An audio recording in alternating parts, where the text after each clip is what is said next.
तो hello everyone, एक बार फिर आपका स्वागत है आपके अपने इस YouTube channel let's start compete में। और मुझे उम्मीद है कि आप सभी लोग बढ़िया हैं। ठीक है, अच्छे तरीके से आप लोग पढ़ाई कर रहे हैं। और जो लोग पहली बार आए हैं मैं उनको बता दूं कि हम यहाँ पर एसएससी जीडी के प्रैक्टिस सेट कर रहे हैं। यहाँ पर जो प्रीवियस ईयर में आपके 2023 में एसएससी जीडी का एग्जाम कंडक्ट हुआ था कांस्टेबल का, उसमें जो मैथ्स के क्वेश्चंस आए थे वो हम यहाँ पर देख रहे हैं। और उसी सीरीज के चलते आज हम 12 जनवरी 2023 में जो फोर्थ शिफ्ट में आपका एग्जाम कंडक्ट हुआ था उसके 20 क्वेश्चन हम वहाँ पर प्रैक्टिस करने वाले हैं। ठीक है, तो फटाफट से भाई जो लोग पहली बार हैं हमारे चैनल पे, चैनल को सब्सक्राइब जरूर करें। ठीक है, और वीडियो को लाइक जरूर करें यदि आपको पसंद आता है तो। ठीक है, चलिए तो हम स्टार्ट करते हैं हमारी क्लास। और जैसा कि आपको पता है कि आज मैंने यूट्यूब पर एक पोल क्रिएट किया था, हमारे व्हाट्सएप चैनल पे भी किया था और मैंने टेलीग्राम पर भी ये किया था कि जो लोग एसएससी सीजीएल 2024 की प्रिपरेशन कर रहे हैं, जो सीरियस कैंडिडेट है, वो वहां पर बताएं यस और नो में आंसर देना था। ठीक है, तो जितने भी लोगों ने यस करा है, जो भी प्रिपरेशन कर रहे हैं सीरियसली, जो 24 सीजीएल को टारगेट कर रहे हैं, तो उन लोगों के लिए मैं कुछ अलग से करने वाला हूँ। ठीक है, अभी प्री प्लानिंग है मेरी, मैं आपको बताऊंगा, आपसे डिस्कस करूंगा आगे जाकर। ठीक है, और आगे जाकर मैं आपको गूगल फॉर्म भी दूंगा, वो लोग उसमें आपको आपकी डिटेल भी फिल करना होगा। उसके बाद मैं ऐसा कोशिश करूंगा कुछ अच्छा करने का आपके लिए, जिससे आपको सपोर्ट हो जाए और 24 जो है वो इस बार आपका लास्ट हो, मतलब इस बार आपको निकालना ही है। ठीक है, तो जो भी होगा मैं अगली वीडियो में आपको बताऊंगा जो भी होने वाला है। ठीक है, तो बाकी जो लोग पहली बार आए मैं उनसे बोल दिया भाई चैनल पर इसी प्रकार से बने रहें आप, है ना। और आप यदि चाहते तो आप हमारा टेलीग्राम चैनल ज्वाइन कर लें, ताकि इसी प्रकार की अपडेट आपको वहां पर मिल जाएगी। ठीक है, आप मुझे इंस्टाग्राम पर भी फॉलो कर सकते हैं, वहां पर भी आप मैसेज करके मुझसे डाउट पूछ सकते हैं। ठीक है, चलिए तो हम स्टार्ट करते हैं अपनी क्लास को। पहला क्वेश्चन देखिए आपकी स्क्रीन पर दिया हुआ है। अ train run at a speed of 90 kilometre per hour. एक ट्रेन जो है वो 90 किलोमीटर पर आवर की स्पीड से चलती है। इन द फर्स्ट 10 मिनट, पहले 10 मिनट में वो 90 किलोमीटर पर आवर की स्पीड चलती है। मतलब क्या बोल रहा है यहाँ पर कि सर मान लीजिए ये पहले 10 मिनट में वो क्या कर रही है, 90 किलोमीटर, 90 किलोमीटर प्रति घंटे की चाल से चल रही है। उसके बाद अगले 25 मिनट वो क्या कर रही है, अगले 25 मिनट वो 60 किलोमीटर प्रति घंटे की चाल से चल रही है, 60 किलोमीटर पर आवर। उसके बाद नेक्स्ट 4 मिनट जो लास्ट के बचते हैं उसमें वो 15 की स्पीड से चल रही है, 15 किलोमीटर पर आवर। तो आपसे बोला जा रहा है यहाँ पर टोटल एवरेज स्पीड निकालिए। तो एवरेज स्पीड का फॉर्मूला क्या होता है, टोटल डिस्टेंस आपको ऊपर लिखना है और अपॉन में नीचे क्या आएगा, टोटल टाइम आएगा। ठीक है, चलिए तो अब यहाँ पर देख लेते हैं सर, हमको एवरेज स्पीड निकालने को बोला, आंसर किलोमीटर पर आवर में आ रहा है। तो क्या ये सेकंड में, मिनट में समय सही है? तो मिनट में समय सही नहीं है, तो क्या मैं इस 10 मिनट को कन्वर्ट करके आर में लिख सकता हूँ क्या सर? तो इसको 60 से यदि मैं डिवाइड कर दूंगा तो 1/6 आर आ जाएगा। उसी प्रकार से 25 को भी लिख सकता हूँ मैं, 25 मिनट को आर में कन्वर्ट करके, तो क्या हो जाएगा 25/60। 5 5 जा 5 12 जा। ठीक है, उसके बाद मैं इसको 4 मिनट को भी लिख सकता हूँ, आप इसको कन्वर्ट कर लें तो क्या हो जाएगा 4/60, तो 1/15 आ जाएगा आर में। ठीक है, अब हमारे से बोला एवरेज स्पीड निकालना, सर टोटल डिस्टेंस ऊपर आएगा। टोटल डिस्टेंस, डिस्टेंस कैसे निकलती है? डिस्टेंस का मतलब होता है सर स्पीड इनटू में टाइम। तो पहले जो डिस्टेंस चल रहा है वो 90 की स्पीड से कितनी देर चल रहा है, 1/6, तो 90 इंटू 1/6, ये पहली डिस्टेंस आ गई, इतनी चली। नेक्स्ट डिस्टेंस कितनी चल रहा है, 60 की स्पीड से 5/12 मिनट आवर तक चल रहा है। फिर नेक्स्ट कितनी स्पीड से चल रहा है, तो आप बोलेंगे सर नेक्स्ट चल रहा है वो 15 की स्पीड से 1/15 समय तक। ये कट जाएगा, ये 12 5 से कट जाएगा, ये 6 15 से कट जाएगा, और ये टोटल डिस्टेंस होगी पूरी। और ये टोटल टाइम नीचे कितना आ जाएगा, तो आप बोलेंगे सर टोटल टाइम कितना हो रहा है, 10 + 25 35 और 4 39 मिनट। वो मिनट को आर में ले आने के लिए 60 का डिवाइड, या तो ये कर सकते हैं या सभी ये समय को भी कर सकते हैं डायरेक्ट। ठीक है, तो आ जाएगा यहाँ पर 15 + 5 5 या 25 +1 अपॉन में 39 अपॉन में 60। ठीक है, चलिए 25 + 30 41 इंटू 60 अपॉन में 39। ये 13 बार में जा रहा है, ये 20 बार में जा रहा है, तो कितना आ जाएगा 820 अपॉन में 13। मिक्स्ड फ्रैक्शन में लिखा तो कितना हो जाएगा 13 6 ज़ा 78 होता है, कितना बच रहा है 4, 13 3 ज़ा 39 1, 63 1/13 इसका आंसर है। ठीक है, चलिए नेक्स्ट क्वेश्चन देखें। If 125 identical small spheres are made from solid sphere of diameter 15 centimetre, यहां पर बोला जा रहा है कि बड़ा आपके पास स्फेयर है, उसे आप छोटे छोटे स्फेयर बना रहे हैं, और ऐसे टोटल आपने 125 स्फेयर्स बनाए। ठीक है, तो बोला जा रहा है कि आपको what is the surface area of each of small sphere, तो छोटे स्फीयर का सरफेस एरिया निकालना है। तो सबसे पहले स्फीयर का सरफेस एरिया का फॉर्मूला क्या होता है? तो सरफेस एरिया ऑफ स्फीयर का फॉर्मूला होता है 4 पाई r²। अच्छा, वॉल्यूम ऑफ स्फीयर क्या होता है? वॉल्यूम ऑफ स्फीयर, तो मैंने नेक्स्ट लास्ट क्लास में जो प्रैक्टिस सेट कराया था उसमें वॉल्यूम पूछा था, उसमें मैंने बताया था 4/3 पाई r³ आर मतलब रेडियस होती है, ठीक है। अच्छा, आंसर पाई में तो हमको पाई पाई की वैल्यू पुट नहीं करना है, 22/7 हमको पुट नहीं करना है, ठीक है। अब ध्यान से देखिएगा, यहाँ पर बोला कि what is the surface area. अच्छा सर, सरफेस एरिया निकालना है तो 4 चाहिए, पाई चाहिए, तो कांस्टेंट वैल्यू तो है ही इसकी अपने पास, लेकिन रेडियस चाहिए। छोटे वाले की क्या रेडियस आपके पास दी हुई है? इसमें से बोला 125 स्मॉल स्फीयर है, लेकिन ये जो डायमीटर दिया है ये बिग सर्कल का दिया है, सॉरी बिग स्फीयर का दिया है।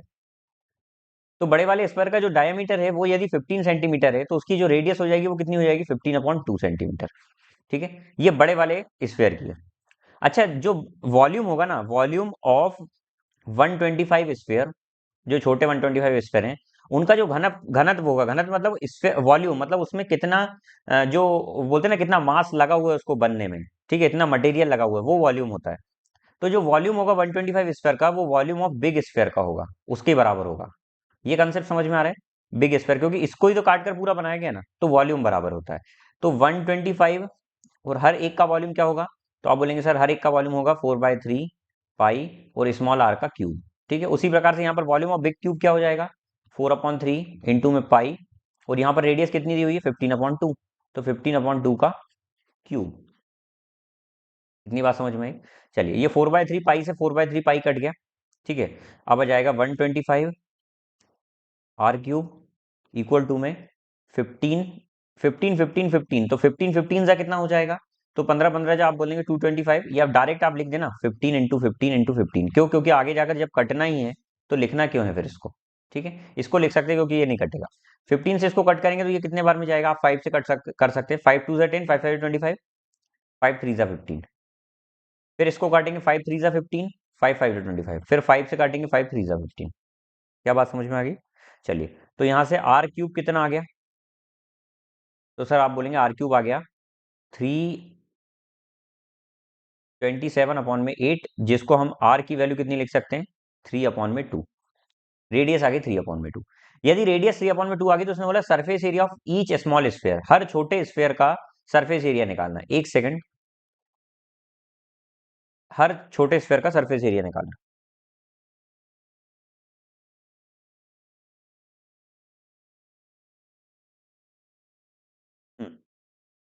तो सरफेस एरिया कैसे निकलता है? 4 पाई r³। तो सर 4 पाई आ जाएगा, और r³ की वैल्यू कितनी है? तो आप बोलेंगे सर 3/2 का क्यूब। 3/2 का क्यूब नहीं, स्क्वायर आता है, 4 पाई r² स्क्वायर। तो क्या हो जाएगा? 4 × पाई × 9/4। ये कट गया तो 9 पाई इसका आंसर आ गया, ठीक है। आगे चलते हैं, देखें। एक विक्रेता 10 रुपए में 15 वस्तुएं खरीदता है और 15 रुपए में 10 वस्तुएं बेचता है। विक्रेता द्वारा लाभ अर्जित कितना किया गया? देखिए ध्यान से, जब भी इस तरीके का क्वेश्चन आएगा ना, तो यहाँ पर एक कंसेप्ट लगता है भाई, कि आप जितनी क्वांटिटी खरीद रहे हैं उतनी ही बेचेंगे ना, तब आपको प्रॉफिट लॉस समझ में आएगा, ठीक है। इस पर बेस्ड एक मैंने पहले क्वेश्चन बताया हुआ है, लेकिन यहाँ पर एक यूनिक चीज ये है कि एक्स चीज को पहले वाई रुपए में खरीदा है, और फिर देखो आगे बोला ना, एक्स चीज को वाई रुपए में खरीदा है, फिर यही वाई रुपए में देखो वाई चीज को, यही वाई चीज को एक्स रुपए में बेच दिया है। जब इस तरीके का दिखे ना क्वेश्चन, तो उस केस में आपको सिर्फ एक काम करना है। खरीदने वाला प्राइस कितना है? 10। तो खरीदने वाला प्राइस जो 10 है ना, उसका स्क्वायर कर देना, तो 10 का स्क्वायर। और बेचने वाला प्राइस कितना है? 11, तो 11 का स्क्वायर। तो सर 100 की चीज को 121 में बेच रहा है, 100 की चीज को, एक सेकंड, 15 दिया था, 15 का स्क्वायर, 15 का स्क्वायर आएगा यहाँ पर। 15 का स्क्वायर कितना होता है? तो आप बोलेंगे 15 का स्क्वायर होगा सर 225। तो 100 की चीज को 225 में बेचा तो कितने का प्रॉफिट? 125 का। कितने पर? 100 पर। वो परसेंट में जाने के लिए 100 का मल्टीप्लाई, तो डायरेक्ट यहाँ से 125% आंसर आ जाएगा, ठीक है।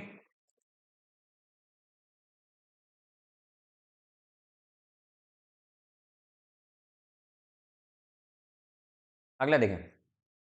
Sohan and Rohan together can do a piece of work. Sohan और रोहन एक काम को मिलकर साथ में 18 दिन में करते हैं। सर सोहन और रोहन ने मिलकर 18 डेज में किया। वो बोल रहा है यदि सोहन सिंगल उस काम को 27 दिन में करता है, तो रोहन कितने दिन में करेगा? तो इसको करने का तरीका क्या है? एलसीएम वाली मेथड है। लेकिन मैं बोलता हूं आप यदि इसमें एक वर्क मान लें, यूनिट वर्क, यदि आप वर्क को यूनिट मान लें, यूनिटरी मेथड से करें इसको, तो सॉल्व जल्दी हो जाएगा। कैसे? सर काम कितना कराना है रोहित से? एक काम कराना है। तो हमको यदि रोहित के दिन निकालना है तो हम क्या बोलेंगे, सर एक काम कराना है। क्योंकि जब भी हमको टाइम निकालना होता है, टाइम का फॉर्मूला क्या होता है, टोटल वर्क अपॉन में एफिशिएंसी। ठीक है। और जब भी हम काम को एक यूनिट मानते हैं ना, तो उनकी जो एफिशिएंसी हो जाती है उसका इनवर्स हो जाती है 1/18, और इसकी हो जाएगी 1/27। ठीक है। तो सर इन दोनों की एफिशिएंसी में से यदि इसकी एफिशिएंसी माइनस कर दूंगा तो सिर्फ रोहन की एफिशिएंसी बचेगी। यदि मैं सोहन और रोहन की दोनों की एफिशिएंसी टोटल 1/18 है, उस 1/18 में से यदि मैं 1/27 माइनस कर दूं, तो ये जो बचेगी ये सिर्फ रोहन की एफिशिएंसी बचेगी, और टोटल वर्क ये आ गया। बस क्या बचा फिर, एलसीएम को ऊपर लाकर लिख दो और नीचे 27 - 18 लिख दो। कितना सिंपल क्वेश्चन है। 27 में से 18 गया तो कितना बचेगा, 9, और 27 × 18, तो 9 2 ज़ा 18, 27 2 ज़ा 54, तो 54 डेज इसका आंसर आ जाएगा। ठीक है।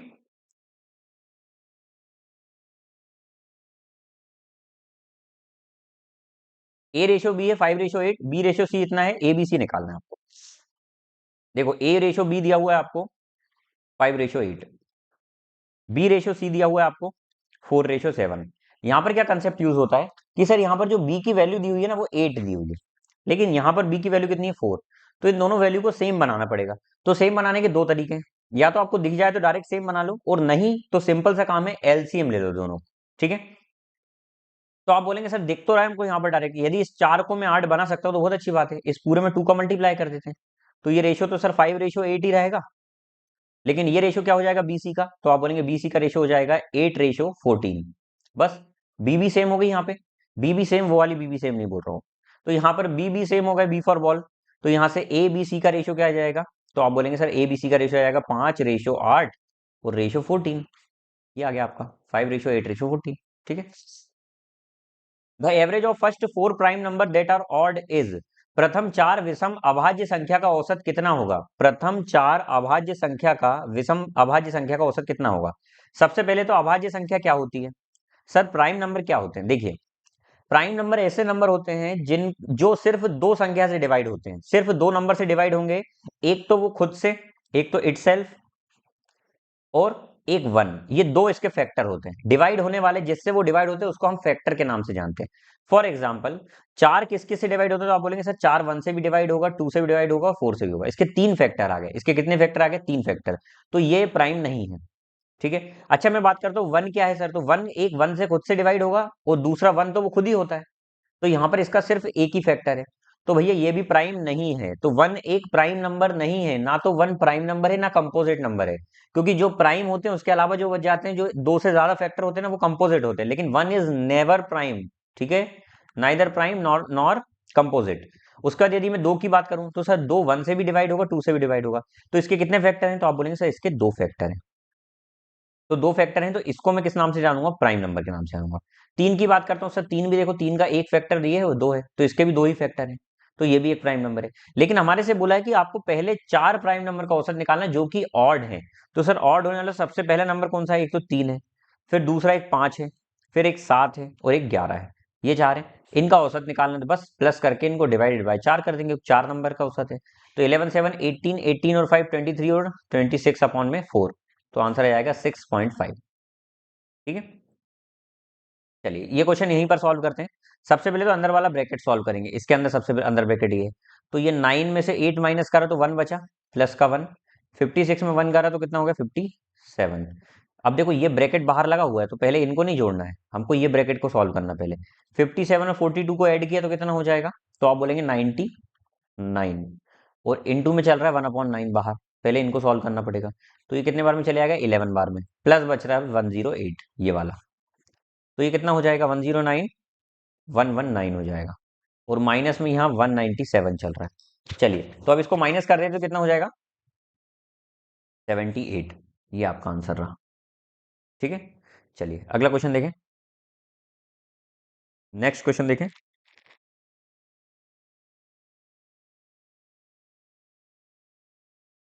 ए B C and A B and C can do a piece of work in 8 4 and 16 days. How many days A take to complete the entire work if A is assisted by B and C both on every second day? अच्छा question है भाई। अच्छा question है, ध्यान से देखिएगा। ए B सी एक कार्य को क्रमशः, हम लिख लेते हैं, ए बी सी कार्य को क्रमशः 8 दिन, बी 4 दिन में और सी 16 दिन में कंप्लीट करते हैं। तो सर पहले तो इनका पूरा टोटल काम निकाल लेते हैं, 16 होगा टोटल काम, तो उस हिसाब से एफिशिएंसी इसकी 2 आ जाएगी, 2 कार्य प्रतिदिन, डिवाइड करके एफिशिएंसी आती है, भाग करके, और यहाँ पर 4 4 जा 16 हो जाएगा, और यहाँ 16 1 जा 16 हो जाएगा, ये एफिशिएंसी आ गई।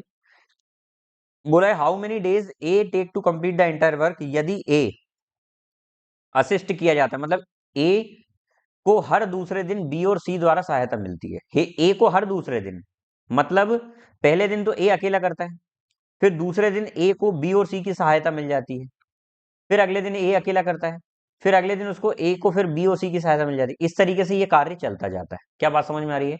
अच्छा चलता हूं, दुआओं में याद रखना, चलना मेरे यहाँ, ध्यान से देखें।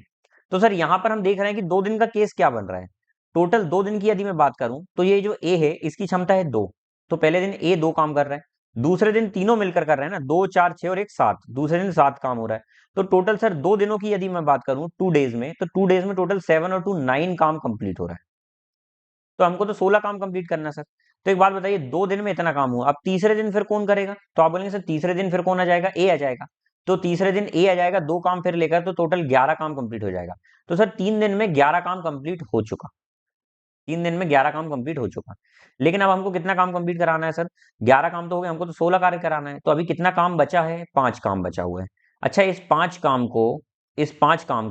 वर्क को, ये जो रिमेनिंग वर्क था, इस 5 वर्क को कौन कंप्लीट करेगा? तो आप बोलेंगे सर इस 5 वर्क को ये तीनों मिलकर करेंगे, क्योंकि अब अगला दिन आ गया ना, एक के बाद ये दोनों साथ देंगे, तो ये 7 की एफिशिएंसी से काम करेंगे, तो ये इतने दिन का समय इनको लग जाएगा।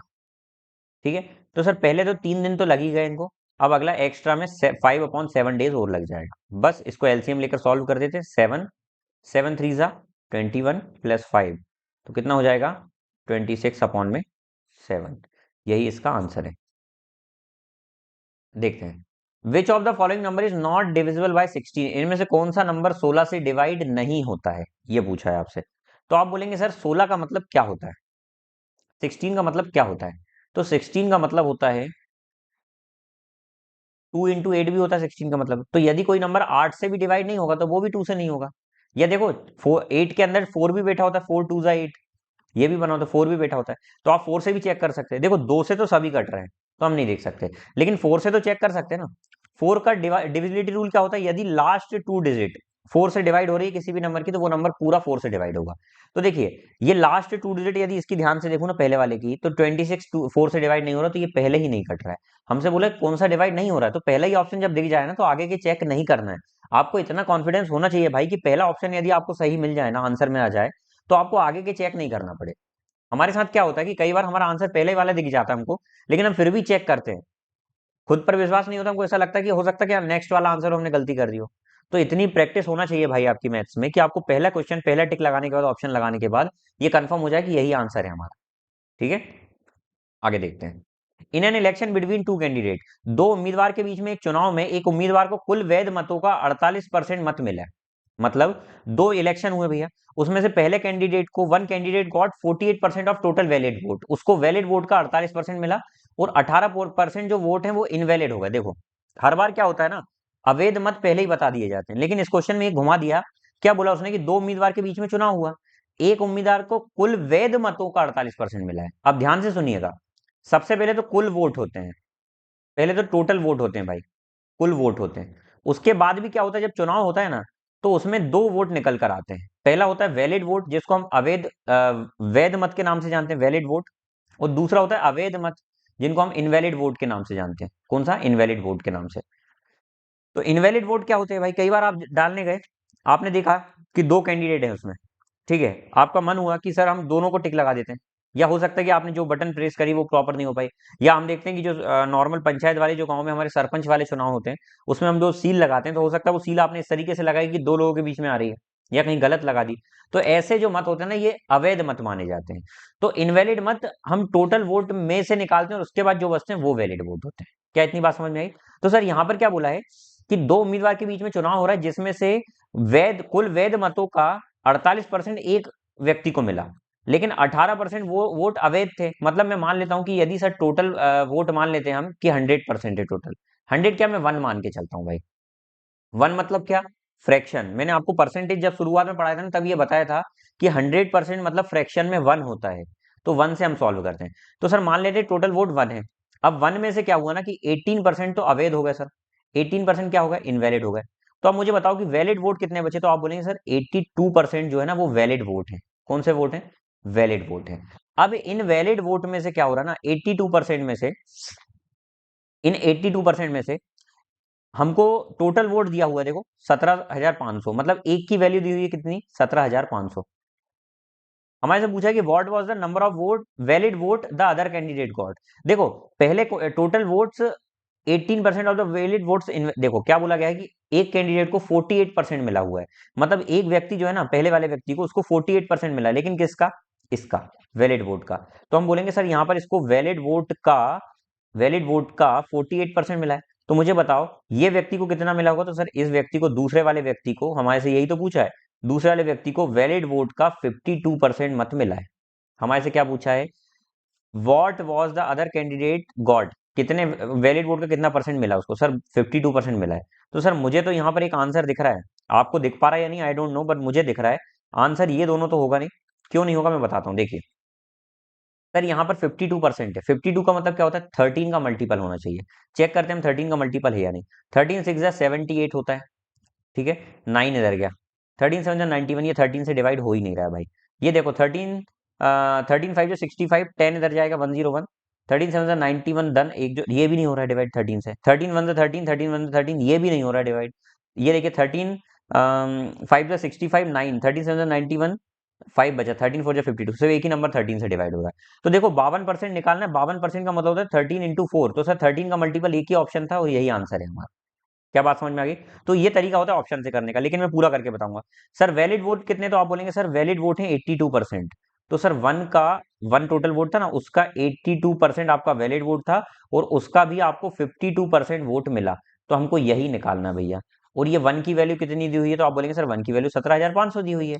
तो आप बोलेंगे सर 17,500, यहाँ कर लूँ सॉल्व, 17,500 का 82% और फिर 52%, दोनों के परसेंट हटा के नीचे 200 आ जाएंगे। एक 100 ने सुन सवा सुन कर दिया, प्यार की धुन हो गया, ठीक है। उसके बाद यहाँ पर देखते हैं हम किससे कट रहा है। 25 7 जा 175, 25 4 जा, क्या बात समझ में आई? 4 1 जा 4 3 जा, 13 7 जा 91, 82 इंटू 91 आ जाएगा। 91 2 जा 91 2 जा 182 का 2 आ जाएगा, 18 कैरी ओवर आ जाएगा, ठीक है। 91 8 जा कितना होगा? तो सर 9 8 जा 720, समझ पा रहे हैं? 90 और 1 एक्सपेंडेड मेथड मैंने मल्टीप्लीकेशन की हर क्लास में बताता हूँ, नहीं पता तो कैलकुलेशन वाली क्लास देख कर आए। 91 8 जा कितना हो जाएगा? तो 7 98 जा 720 और 8 728, 728 में अगर मैं 18 ऐड करूंगा, तो मैं बोलता हूँ सर आप एक काम करिए, 728 में 18 की जगह 28 कर दो, 748 हो गया, और फिर 2 माइनस कर दो तो कितना हो जाएगा? 746। तो 7462 आंसर हो जाएगा। 2 वर्षों के लिए 10% की चक्रवृद्धि ब्याज दर पर 1.5 लाख रुपए का ऋण लिया गया, ठीक है,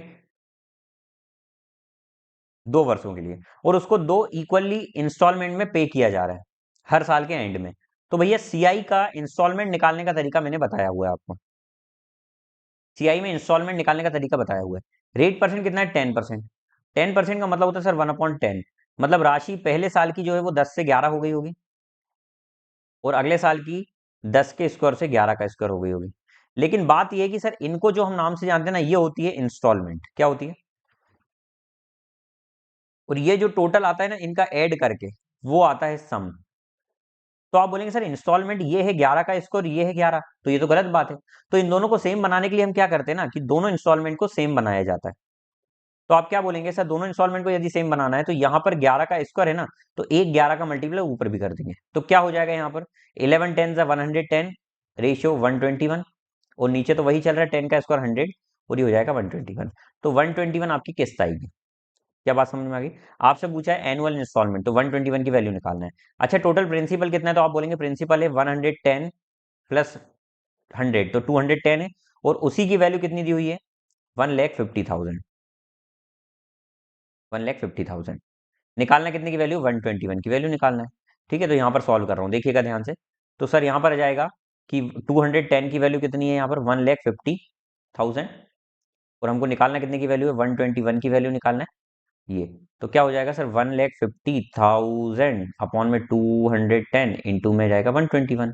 चलिए काटो और पीटी मचाते हैं। 3 7 जा 21, 3 5 जा 15, 1 2 3, 121 5 जा कितना हो जाएगा, 506, 000 अपॉन में 7, 7 8 जा 56, फिर कितना बचा 4, 7 6 जा 42, 86 एक ही ऑप्शन आ रहा है भाई, तो इसको सॉल्व करना ही नहीं। देखिए ये होता है स्मार्ट तरीका। आप जब भी सॉल्व करें ना बेटा, तो आप क्या करें कि यहाँ पर ऑप्शंस को भी ध्यान रखें। ऑप्शन को देखते चलने में क्या होगा कि देखिए अब आप आगे आगे सॉल्व करने की जरूरत है ही नहीं आपको। यहाँ पर आप जो 2 4 5 सेकंड बच रहा है, 10 15 सेकंड तो बच ही जाएगा आपका, और उससे आप ये टिक लगाकर आगे बढ़ जाएंगे। अब यहाँ पर भी कॉन्फिडेंस मैटर करता है कि आप मॉक टेस्ट में इतनी प्रैक्टिस कर लें कि ये जो है ना, ये आपको ऐसा लगे कि नॉर्मल मॉक टेस्ट देने जा रहे हैं आप एग्जाम में। ठीक है, इसलिए प्रैक्टिस जरूरी होती है। अब देखिए हम इतने सारे सेट प्रैक्टिस कर चुके हैं, हमको यहाँ पर समझ में आ गया होगा कि सर एग्जाम में क्वेश्चंस इजी भी आते हैं और टफ भी आते हैं, कैलकुलेटिव भी आते हैं और बिना कैलकुलेशन के भी सॉल्व हो जाते हैं, उड़ाने वाले भी आते हैं, ऑप्शन से भी सॉल्व हो जाते हैं, डिजिटल सम से भी हो जाते हैं, हर प्रकार के क्वेश्चन आते हैं। ठीक है, तो इसलिए प्रीवियस ईयर लगाना जरूरी है। एक व्यापारी को किसी वस्तु के अंकित मूल्य पर 20% की छूट देने के बाद 12% का लाभ होता है। यदि वो कोई छूट ना देकर अंकित मूल्य पर वस्तु को बेचे तो उसका लाभ प्रतिशत ज्ञात करें। अच्छी बात है। एक ट्रेडर गेन करता है 12%, देखिए गेन दिया है 12% का, तो गेन 12% का दिया, तो सीपी और एमपी का रिलेशन होता है क्या, ये होता है 100 माइनस डिस्काउंट अपॉन में 100 प्लस माइनस प्रॉफिट या लॉस, ये होता है। तो सर यहाँ पर 100 माइनस डिस्काउंट कितना हो जाएगा, पहले दिया है ना डिस्काउंट 20% का, ये तो 100 माइनस 20 और अपॉन में कितना आ जाएगा 100 प्लस 12, तो यहाँ से इसका रेशियो हो जाएगा 80 अपॉन में 112। तो ये सीपी और एमपी का रेशियो आ गया। हमारे से ये बोल रहा है कि यदि वो कोई भी डिस्काउंट ना दे, कोई भी डिस्काउंट ना दे, तो सर अगर कोई भी डिस्काउंट नहीं देगा ना, जब डिस्काउंट नहीं दिया जाता है ना, डिस्काउंट इक्वल टू 0 होता है ना, उस केस में उस केस में सेलिंग प्राइस जो है वो मार्क्ड प्राइस के बराबर हो जाती है, मतलब अंकित मूल्य ही बेचने वाला मूल्य बन जाता है। तो सर इसी प्राइस में बेच रहा है, तो 80 की चीज को 112 में बेच रहा है, मतलब कितने का प्रॉफिट हो रहा है, तो आप चीख मारकर बोलेंगे कि सर उसको 32 रुपए का प्रॉफिट हो रहा है, कितने पर 80 रुपए पर, परसेंट में जाने के लिए 100 का मल्टीप्लाई, 24 जा 25 जा 4 8 जा 8 5 जा 40%, तो 40% का क्या हो रहा है उसको, प्रॉफिट हो रहा है। क्या हो रहा है 40% का प्रॉफिट। चलिए आगे चलते हैं। A triangle has two equal sides and third side is 1.5 times of any of these two sides. If perimeter of triangle is 14 unit, then the area of triangle is। एक त्रिभुज की दो भुजाएं बराबर है, ध्यान से देखिएगा, थोड़ा सा रंग बदल देते हैं। ठीक है, रंग बदलना चाहिए भाई कभी कभी। ठीक है, देखें एक ट्राइंगल में दो साइड्स ये इक्वल है, दो बराबर भुजाएं हैं, तो तीसरी भुजा इनमें से किसी भी भुजा का 1.5 गुना है। तीसरी भुजा जो है ना, ये वाली इनका 1.5 गुना है, मतलब यदि मैं एक ये मान लूं, एक एक ये मान लूं दोनों को, तो इनका 1.5 गुना मतलब 1.5 टाइम्स, 1.5 टाइम्स, तो ये है 1.5। ठीक है, तो यदि इनका मैं पेरीमीटर लूं मेरे अकॉर्डिंग, तो सर आप बोलेंगे पेरीमीटर आ रहा है यहाँ पर 1 + 1 + 1.5, तो आप बोलेंगे सर ये तो आ रहा है 3.5, और यहाँ पर क्वेश्चन में क्या बोल रहा है, क्वेश्चन में बोल रहा है 14 यूनिट। तो सर यहाँ से 1 यूनिट की वैल्यू कितनी आ जाएगी, तो आप बोलेंगे 7 4, 1 यूनिट की वैल्यू आ जाएगी 4, 4 आ जाएगी। तो सर यहाँ पर ये साइड कितनी है 4 यूनिट है, ये साइड कितनी है 4 यूनिट है, और ये साइड कितनी है 6 यूनिट है। क्या इस बात, इतनी बात समझ में आ गई, यहाँ से ये वैल्यू निकल गई। अब हमारे से बोला कि एरिया ऑफ ट्राइंगल आपको फाइंड करना है। ध्यान से सुनिएगा, यदि एक इक्विलेटरल ट्राइंगल, किसी भी त्रिभुज की यदि दो भुजाएं आपस में बराबर है ना, तो उसका नाम होता है आइसोस्केलेस ट्राइंगल। कौन सा, आइसोस्केलेस ट्राइंगल, जिसको हम हिंदी में किस नाम से जानते हैं, जिसको हम हिंदी में समद्विबाहु त्रिभुज के नाम से, समद्विबाहु, द्विबाहु मतलब जिसकी दो बाहु बराबर हो। ठीक है, जिसकी दो भुजा बराबर हो, तो सर इसका नाम होता है आइसोस्केलेस ट्रायंगल। तो इस केस में क्या होता है कि ये जो इसका जो मिड पॉइंट होता है ना, जब इस पर हम 90 डिग्री परपेंडिकुलर डालते हैं ना, तो वो एक मिड पॉइंट की तरह बिहेव करता है। तो ये दोनों बराबर रेशियो में होते हैं। क्या बात समझ में आ रही है। तो फॉर एग्जाम्पल यहाँ पर इस केस में दिया हुआ कि सर ये 4 सेंटीमीटर, ये 4 सेंटीमीटर है, ये पूरा 6 आया ना हमारा, तो मतलब ये भी 3 हो गया सर, ये भी 3 हो गया। तो यदि मैं ये ट्राइंगल देखूं, राइट एंगल ट्राइंगल, तो ये सर ये 3 है, ये 4 है, तो ये कितना आ जाएगा, देखो 3 4, ये कैसा आ जाएगा, ट्रिपलेट नहीं है ये।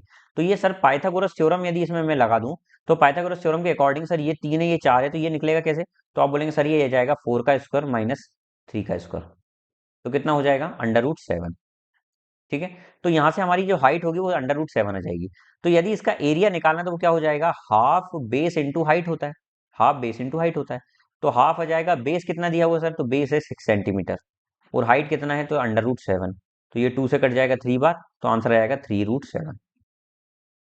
तो इसीलिए सर क्या होता है ना, कई बार आपको डायरेक्ट हम याद करा देते हैं कि आप क्या करिए, इतना करने से अच्छा एरिया का डायरेक्ट फॉर्मूला याद रखिए कि जब भी आइसोस्केलेस ट्राइंगल का एरिया निकालना हो तो हाफ आ जाएगा, बेस आ जाएगा, और हाइट कैसे निकलेगी, ये जो हाइट थी ये हाइट थी, ये कैसे निकली हाइट, तो आप बोलेंगे सर जो ये हाइट निकली ना, ये देखिए हाइट कैसे निकली, तो आप बोलेंगे सर हाइट जो है 4 का स्क्वायर, 4 क्या था सर, ये वाले, तो जो कॉमन साइड है ना उसका स्क्वायर करेंगे माइनस में, और ये जो 3 था ये क्या था, इसका जो बेस है बेस के आधे का स्क्वायर माइनस कर देंगे उसमें से। तो इसकी जगह हम यहाँ पर क्या पुट कर देंगे, हाइट की जगह अंडर रूट में कॉमन साइड का स्क्वायर माइनस बेस बटे 2 का स्क्वायर, इसमें पुट करके भी आंसर ला सकते हैं आप लोग। ठीक है, चलो। 3 उम्मीदवार ए, बी और सी के बीच में एक चुनाव में पंजीकृत मतदाताओं में से 80% ने मतदान किया। ठीक है। In an election between 3 candidates A, B and C, 80% of the registered votes, ठीक है, 80% ने वोट दिया, and all votes are valid, जितने 80% ने वोट दिया ना वो सभी वैलिड हैं। ठीक है। उसके बाद बोल रहा है, देखिए इतनी बात को बस ध्यान रखिएगा कि सिर्फ 80% ने ही वोट डाला है, 80% ने ही वोट डाले हैं, बाकी 20% रजाई ओढ़कर सो रहे हैं भाई लोग। ठीक है। चलिए, तो यहाँ पर बोला कि 3 उम्मीदवार में से ए, बी, सी के बीच में चुनाव हुआ जिसमें से 80% ने मतदान नहीं किया, ये आखिरी का पॉइंट है।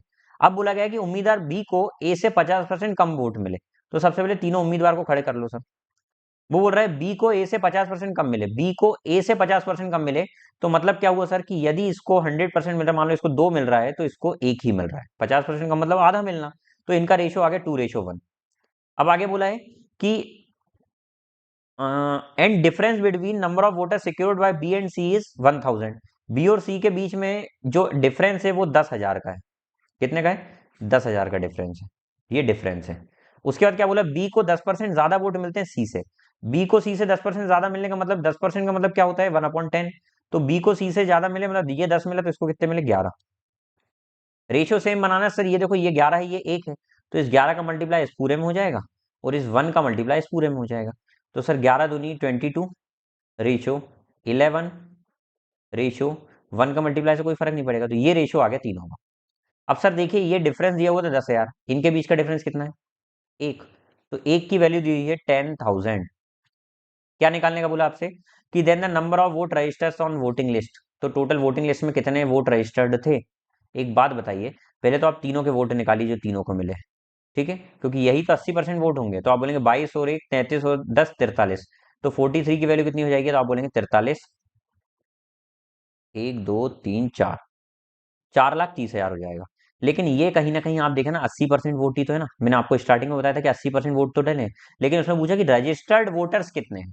वोट डलना बात अलग है, देखो वोटर आईडी तो बहुत लोगों के आते हैं, लेकिन कितने लोग वोट डालते हैं वो बात अलग है ना। तो यहाँ पर 80% लोगों ने वोट डाला, और यहाँ पर दिया हुआ है कि 4,30,000 ने वोट डाला, तो 80% की कीमत आ गई, लेकिन वो बोला कि वोटर रजिस्ट्रेशन कितनों के हुए थे, तो रजिस्ट्रेशन तो 20% के भी हुए थे। तो हम क्या बोलेंगे सर, ये 80% कीमत है तो 100% निकालना है, तो हम क्या बोलेंगे कि सर 4,30,000 80% के बराबर है, हमको 100% की कीमत निकालना है। तो 1 से सुन सबा सुन हो जाएगा, 8 5 जा 40, 3 यहाँ जाएगा, 8 3 जा 24, 6 यहाँ जाएगा, 8 7 जा 56, 4 यहाँ, 8 5 जा 40, तो कितना हो जाएगा 5375 और 00, 5,37,500 वोट टोटल थे। ठीक है। कई बार हम गलती ये कर रहे थे कि 43,000 भी टिक लगा के जाते हैं, जो कि 43,000 1 लाख से ज्यादा बच्चे बाहर हो जाते हैं, क्योंकि 43,000 आंसर नहीं है। क्यों नहीं है, क्योंकि सर 43,000 कहीं ना कहीं 80% की कीमत है, हमारे से पूछा टोटल रजिस्टर्ड वोट कितने हैं। तो इस क्वेश्चन को ध्यान रखिएगा, ये मिस्टेक कॉमन है जो सभी लोग करके आते हैं। ठीक है, स्टार लगा रहा हूं, उन पर थोड़ा सा ध्यान रखना आपको। एक व्यक्ति ने दो वस्तुओं को एक ही मूल्य पर खरीदा और एक को 10% के लाभ पर, दूसरे को 5% की हानि पर बेच दिया। ये वो वाला क्वेश्चन है जिसमें सीपी सेम होती है, ये क्वेश्चन करा चुका हूं मैं। ठीक है। If difference between two selling price 60, then what is the sum of cost price of two item, दोनों आइटम का सम क्या है कॉस्ट प्राइस का। तो सर मान लेते हैं कि सीपी पहले वाले की 100 है, और वो उसको बेच रहा है, तो वो बोल रहा है कि पहले का 10% प्रॉफिट कमाकर मतलब 110 में बेच रहा है। दूसरी वाली वस्तु भी हम मान लेते हैं कि 100 रुपए की ही है, वो बोल रहा है उसमें वो 5% का लॉस खा रहा है, तो वो कितने में बेच रहा है, 95 में बेच रहा है। क्या बात समझ में आई। हमारे से बोल रहा है कि दोनों के बीच का जो डिफरेंस है वो 60 रुपए है। तो सर किसका, सेलिंग प्राइस का। इन दोनों की सेलिंग प्राइस का डिफरेंस देखो, सीपी दोनों सेम है, ये कंडीशन मैच कर रही है। अब देखना कि इन दोनों का सीपी का डिफरेंस कितना है, तो आप बोलेंगे सर 25, नहीं 15। और 15 की वैल्यू कितनी दी हुई है, 60। तो एक की वैल्यू कितनी आ जाएगी, 4। हमको निकालना क्या है कि दोनों की सीपी टोटल कितनी है, तो सर टोटल सीपी 200 रुपए। तो 200 की कीमत कितनी हो जाएगी, 200 इंटू 4, 800 रुपया is the answer of this question. क्या समझ में आया भाई लोग। अगला क्वेश्चन देखें। इसके बाद बैक टू बैक दूसरी क्लास भी होने वाली है। तो यदि आप ये 12 तारीख का सेट देख रहे हैं तो अभी इसके बाद दूसरी क्लास भी अपलोड कर दूंगा मैं, ठीक है। दो ट्रेन जिनकी लेंथ 550 मीटर 650 मीटर है, रनिंग कर रही है पैरेलल डायरेक्शन में, ठीक है। टू ट्रेन है, ठीक है। तो देखिए दोनों कर रही है पैरेलल डायरेक्शन में, अपोजिट डायरेक्शन में। अपोजिट डायरेक्शन में रिलेटिव स्पीड क्या हो जाती है, प्लस हो जाएगी। कब, अपोजिट डायरेक्शन में। क्या बात समझ में आ गई, ठीक है। और रिलेटिव स्पीड के साथ साथ डिस्टेंस भी क्या हो जाता है, प्लस हो जाता है, ठीक है। चलिए तो फॉर्मूला लगाते हैं कि रिलेटिव स्पीड इक्वल टू क्या होता है, टोटल डिस्टेंस अपॉन में टोटल टाइम। हमको निकालना है टाइम, टाइम में निकालना है लेकिन सेकंड में निकालना है। यहाँ पर ये तो मीटर में दिया हुआ है तो इसको भी हम सेकंड में करेंगे, ठीक है। चलिए तो रिलेटिव स्पीड कितनी है, पुट करते वैल्यू। रिलेटिव स्पीड है 68 plus 40 equal to total distance कितना आ जाएगा, 550 प्लस 650 डिवाइड बाई टाइम। अच्छा ये कितना हो गया, 108। लेकिन ये किलोमीटर पर आवर था, इसको मीटर पर सेकंड में लाने के लिए क्या करेंगे, 5/18, 18 6 18 18 पंजा 18 6 5 30 इक्वल टू 550 और 650 कितना हो जाएगा, 8 होकर 1200 अपॉन में टी, ठीक है। तो टाइम कितना आ जाएगा, 6 5 30 4 जा, तो 40 इज द आंसर। टाइम क्या जाएगा, 40 सेकेंड, 40 सेकेंड इसका आंसर आ जाएगा, ठीक है। विदाउट स्टॉपेज, बड़ा ही सुंदर क्वेश्चन है, इसको समझाऊंगा मैं बड़े तरीके से, बहुत ही अच्छे तरीके से आपको समझाऊंगा, एक बार में आपकी बुद्धि में से जाएगा अंदर से, ठीक है। ध्यान से सुनिएगा। जिन भी बच्चों ने मेरी चॉकलेट कंसेप्ट की क्लास नहीं करी ना भाई, तो वो परसेंटेज की शुरुआत में या मिड में मैंने वो बताया हुआ है, परसेंटेज की जो मेरी सीरीज डली हुई है उसमें मैंने चॉकलेट कंसेप्ट बताया हुआ है, वो सीख कर जरूर आए, ठीक है। देखें, एक ट्रेन बिना रुके एक निश्चित दूरी को 75 किलोमीटर प्रति घंटे की औसत चाल से तय करती है, ठीक है, बिना रुके, ठीक है। उसके बाद विदाउट स्टॉपेज, और फिर बाद में स्टॉपेज। जब वह रुकती है तो समान दूरी 65 किलोमीटर की औसत चाल से तय करती है, लेकिन जब वो रुक रुक कर जाती है ना, स्टॉपेज के साथ जाती है ना, तो वो 65 में करती है। मतलब जो स्पीड है वो पहले 75 थी, लेकिन जब वो रुक रुक कर जा रही है ना, तो एवरेज स्पीड निकालेगी तो वो 65 निकल कर आई। कितनी, 65। क्या इतनी बात समझ में आ गई, ठीक है। लेकिन यहाँ पर बोला कि उतनी ही डिस्टेंस, मतलब डिस्टेंस कांस्टेंट है। तो हमने एक कंसेप्ट पढ़ा है, speed equal to distance upon में टाइम। यदि डिस्टेंस कांस्टेंट हो तो स्पीड और टाइम का रिलेशन क्या हो जाता है, इनवर्स रिलेशन हो जाता है। इनवर्सली मतलब अपोजिट। तो जिस रेशो में स्पीड है, स्पीड किस रेशो में आ रही है, तो आप बोलेंगे सर 15:13 में आ रही है। तो यहाँ पर ये टाइम का रेशो 13:15 हो जाएगा। क्या बात समझ में आ रही। अब ध्यान से इस बात को समझना। मैं मान लेता हूँ कि ये समय ही हमारा समय में है, ठीक है। मैं मान लेता हूँ सर ये मिनट में चल रहा है, फॉर एग्जाम्पल मान लिया मैंने, सिर्फ मान रहा हूं मैं, ठीक है। तो आप ये बोलेंगे कि सर पहले जब वो 75 की स्पीड से जा रही थी ना, जब वो रुक नहीं रही थी, तो उसको 13 मिनट लग रहा था, वो कवर कर ले रही थी। लेकिन जब वो 65 की स्पीड से गई ना, जब वो रुक कर जा रही थी, तो सर वो रुक कर जाने का मतलब ये है कि उसको वो 15 मिनट में पहुंच रही है। 15 मिनट में पहुंचने का मतलब वो कितना लेट हो रही है, 2 मिनट लेट हो रही है। वो 2 मिनट लेट हो रही है क्यों, क्योंकि वो 2 मिनट आराम कर रही है। मतलब हर 15 मिनट कवर करने में वो 2 मिनट आराम कर रही है, मतलब 2 मिनट के लिए रुक रही है। कब, हर 15 मिनट में। तो आप बोलेंगे सर हर 15 मिनट कवर करने में ट्रेन 2 मिनट के लिए रुक रही है, ऐसा मैंने मान लिया, पर क्या ये सही वैल्यू थी। आप बोलेंगे नहीं सर ये तो मान रहे थे हम। तो यदि ये 15 मिनट में 2 मिनट रुक रही है, तो एक बात बताओ, उसने बोला कि हर घंटे कितना रुकेगी, तो सर इसका 4 गुना यदि कर दूं मैं, तो हर 60 मिनट में कितना रुकेगी। तो आप बोलेंगे हर 60 मिनट में कितना रुकेगी, तो 4 का मल्टीप्लाई इधर भी हो जाएगा, तो आप बोलेंगे सर 8 मिनट के लिए रुकेगी। बेस्ट तरीका इन दी वर्ल्ड, ठीक है।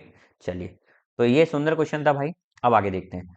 When same number is subtracted from this, then the resulting number are in proportion. Proportion, आपका त्योहार आने वाला भाई नेक्स्ट ईयर, नेक्स्ट ईयर नहीं नेक्स्ट मंथ में महापर्व आने वाला है आप लोगों का। द नंबर सब्ट्रैक्टेड इज, यहां पर बोला गया कि 4 नंबर, यदि इसका तरीका समझ लो, बहुत ही सुंदर धांसू तरीका बताने वाला हूं इसका भी। यदि 4 नंबर प्रपोर्शन में है और इसमें से निकालने की, सर नहीं 4 नंबर और इनको अगर प्रपोर्शन में लाना, तो मैं ऐसा क्या घटा दूं। जब ऐसा बोला जाए ना, तो आपको मान लेते कि सर एक्स घटा रहे हैं सभी में से। क्या घटा रहे हैं, एक्स घटा रहे हैं। तो उस एक्स को निकालने का तरीका क्या है, उस x को निकालने का तरीका ये है कि सर आप क्या करें, दूर दूर वालों का गुना करें और पास पास वालों का गुना करें। कर लिया? और नीचे क्या करें, यही गुना की जगह प्लस कर दें, यही गुना की जगह प्लस कर दें, यही गुना की जगह प्लस कर दें, कर दें। और यहां पर इनका डिफरेंस ले लें, ये है डिफरेंस, इसको, इसका मतलब क्या है, डिफरेंस। डिफरेंस मतलब क्या होता है, माइनस, मतलब क्या होता है, सब्ट्रैक्ट, लेकिन डिफरेंस में साइन इग्नोर किया जाता है। ठीक है, चलो तो ए और डी कितना है सर, पहली संख्या और आखिरी संख्या कितनी है, तो आप बोलेंगे 7 × 15, तो आप डायरेक्ट निकालेंगे 7 × 15 माइनस में 9 × 11 अपॉन में 7 + 15 माइनस में 9 + 11, क्या हो जाएगा, 15 7 से कितना होता है, तो आप बोलेंगे सर 15 सत्ते 105 माइनस में 99 अपॉन में 7 22 माइनस में 20, तो कितना हो जाएगा 2, और ऊपर कितना बचेगा 6, तो कितना आ जाएगा 3, 3 घटा दो, इसमें घटाने से अपना आंसर जाएगा। ठीक है, लारा, ओके मुझे लगा लल्ला। लारा ने एक बैंक से 8,000 रुपए की, लारा ये कैसा नाम है, लारा और आरा। लारा ने डिपॉजिट किए 80,000 रुपए की राशि जमा करी बैंक में, और उसे 6 माही रूप से चक्रवृद्धि किया जाने वाला वार्षिक ब्याज मिलता है 10% के हिसाब से। ठीक है, 10% ब्याज मिल रहा है भैया, लेकिन 10% चक्रवृद्धि ब्याज जो है वो वार्षिक लग रहा है, पर ईयर, पर ईयर मतलब क्या होता है, 12 मंथ में। और यहाँ पर क्या बोला जा रहा है सर, यहाँ पर बोला जा रहा है कि आपको कंपाउंड इंटरेस्ट रेट यहाँ पर हाफ ईयरली निकालना है, तो सर हर हाफ ईयर में कितना लगेगा, हाफ ईयर मतलब 6 मंथ में कितना लगेगा, तो सर 6 मंथ में 5-5% लगेगा, लगेगा। वो बोल रहा है कि उसको 18 महीने बाद कितना मिलेगा, तो सर यदि 6 महीने में उसको 5% मिलेगा, तो 6 6 महीने की कितनी साइकिल चलेगी, तो 18 महीने हो जाएगा सर, 3 साइकिल चलेगी, 3 साइकिल। अब ये साइकिल क्या है सर, ये मैंने कंपाउंड इंटरेस्ट में बताया हुआ है आपको, पिछले सेट से देख कर आए आप लोग। तो सर 5% का मतलब होता है कि हर 6 महीने में कोई भी राशि 1/20 होगी, मतलब 20 से क्या हो जाएगी, 21 हो जाएगी। लेकिन 3 साल की बात है, 3 साइकिल की बात है, तो इसका क्यूब हो जाएगा, तो ये प्रिंसिपल से अमाउंट का रेशो बन जाएगा। तो प्रिंसिपल से अमाउंट मतलब क्या होता है, अमाउंट मतलब अमाउंट होता है, तो प्रिंसिपल कितना हो जाएगा, 20 का क्यूब 8,000, और 21 का क्यूब होता है 9,261। अच्छा, यहाँ पर बोला कि बैंक में 8,000 रुपए थे, तो देखो भैया 8,000 ही थे, तो हमारा 8,000 8,000 के बराबर है ना, तो ये 9,261 आपको टोटल वो मिल जाएगा, अमाउंट मिल जाएगा। ठीक है, चलिए आगे दिया है, एक्स एक वस्तु पर 12% और 8% की दो क्रमिक छूट दे रहा है, जबकि वाई समान वस्तु पर 12% की छूट दे रहा है, तो एक्स और वाई के बीच में कुल अंतर बताइए। देखिए भैया, एक्स बोल रहा है कि भैया मैं दो छूट दे रहा हूं, एक 12% की और एक 8% की सक्सेसिव, और वाई बोल रहा है कि मैं 20% की ही दे रहा हूं। जब भी ध्यान रखना, एक बार क्वेश्चन में बहुत ही अच्छा कंसेप्ट बता रहा हूं इसमें भी, कि जब भी इस तरीके का दिया जाए और इसमें टोटल जो सम हो रहा है, यदि सम दोनों का इक्वल आ जाए, सम इक्वल आ जाए, तो यहां पर जो डिफरेंस होगा ना, वो जो आंसर होगा ना, कि इनके बीच का जो डिफरेंस कितना है एक्स और वाई के बीच का, तो वो डायरेक्ट निकाल सकते हैं आप कैसे, जो डिफरेंट ऊपर वाला दिया हुआ है ना, ये इसका मल्टीप्लाई करें, 12 8 96 और डिवाइड बाय 100 कर दें, तो 0.96% इसका आंसर आ जाएगा। क्या बात समझ में आ गई? नहीं आई है तो फिर से देखिएगा, दूसरा पैटर्न बता रहा हूँ। मैं बोल रहा हूँ भैया, एक्स भैया बोल रहे हैं कि हम 12% का डिस्काउंट देते हैं और फिर 8% का डिस्काउंट देते हैं, तो मैंने बोला कि इनका ओवरऑल डिस्काउंट कितना है, तो आप बोलेंगे सर एक्स प्लस वाई, ये वाला मैंने फॉर्मूला बताया डिस्काउंट के लिए, X plus Y, X Y upon में 100, तो आप बोलेंगे सर ये 12 + 8 माइनस में 12 × 8 अपॉन में 100, तो कितना हो जाएगा 12 20 माइनस में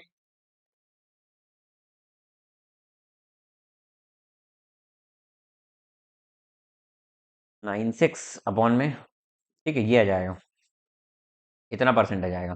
और y कितना बोल रहा है टोटल, 20% बोल रहा है, तो सर इन दोनों के बीच में डिफरेंस कितना क्रिएट हो रहा है, यही तो हो रहा है 0.96% का, यही हमारा आंसर है। अब कई बार बच्चे क्या करते हैं ना, ये इसमें से माइनस कर देते हैं 0.96, तो वो आंसर आ जाता है कितना पता है, 19.14, 19.04, बड़ा तकलीफ देता है ये आंसर, 19.04 है। अब डिफरेंस निकालोगे, सीधा सा देखो ना, जो अलग है उसको अलग ही रहने दो, क्योंकि ये तो सेम बनने वाला है ना। ठीक है, चलिए, तो भाई लोग, मुझे उम्मीद है कि आपको ये सेट समझ में आया होगा, है ना। थैंक यू सो मच सभी को प्रॉपर तरीके से क्लास देखने के लिए, इसी प्रकार से अपना प्यार बनाए रखें। मिलते हैं अगले सेट में 13 जनवरी 2023 को पहली शिफ्ट में जो एग्जाम कंडक्ट हुआ उसके साथ। ठीक है, तो तब तक के लिए अपना ध्यान रखिए, मिलते हैं अगली क्लास में। जय हिंद, वंदे मातरम, श्री राधे राधे।